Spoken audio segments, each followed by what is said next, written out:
2 айдан бері еліміздің газы жоқ отырады. Мен ойлаймын, егерде Сталинден уақы болса, bir топ адамдарды ушул элинин 50% газ жоқ калтырган үчүн толугу менен ишенем, мамлекетибизде, өкмөтүбүздө отурган адамдарды атып таштамак. Мен толугу менен ишенем, урматтуу төрега. Сиз дагы кыргыз газды ушул жерде өткөрүп атканда аябагандай колдогонсуз. Кайра жактап сөз сүйлөгөнсүз. Сталин сиздин дагы маңдайыңыздан сыламак эмес.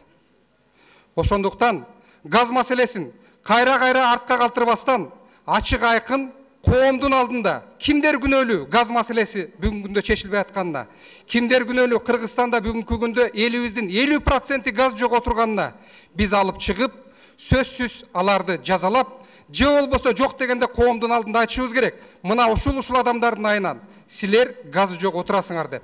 Ошондуктан мен сизден суранам, бул маселени комитетке шылтабаңыз. Жакынкы убактарда өзгөчө сессия чакырсак дагы газ маселесин, энергетикалык коопсуздук маселесин биз сөзсүз түрдө парламент катарында, элдин өкүлдөрү катарында талкуулашыбыз керек. Артка калтырбаңыз, урматтуу төрага. Эмесе бул маселеге сиз дагы жооп бересиз ого келгенде. Рахмат. Сталин болсо биринчи иретте 7 саатты мушколалар саткан сизди пешенесине сыламак эмес. Сөз тынчтык урайымы Шайназаровда. Рахмат, урматтуу төрага. Мен саткан. Колуңуздан келсе. Көпчүлөгөн кыйын болсо кабинетке. Колуңуздан келсе алып чыгасыз. Bir садикти алып чыгыңыз. Мен саткан. Алып чыгыңыз. Тараптылар 1 саат сатылган мунун убагында. Тынчтык урайымы сөз сизде.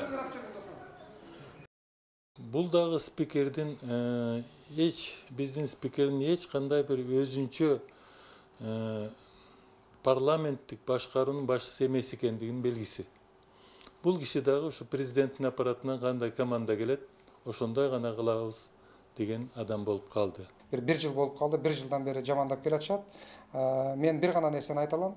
Эгерде адамды күнөөлөй турган болсок, анда сөзсүз түрдө так фактылар менен алып чыгып, мыйзам бузууларды далилдеп туруп, андан кийин күнөөлөшүбүз керек. Мен ойлойм, төраганын бүгүнкү айткан сөзү бул жанагы көчөдөгү билими жок, деңгээли төмөн, өзүң жиндисиң деген гана сөздүн деңгээлиндеги сөз болуп эсептелет.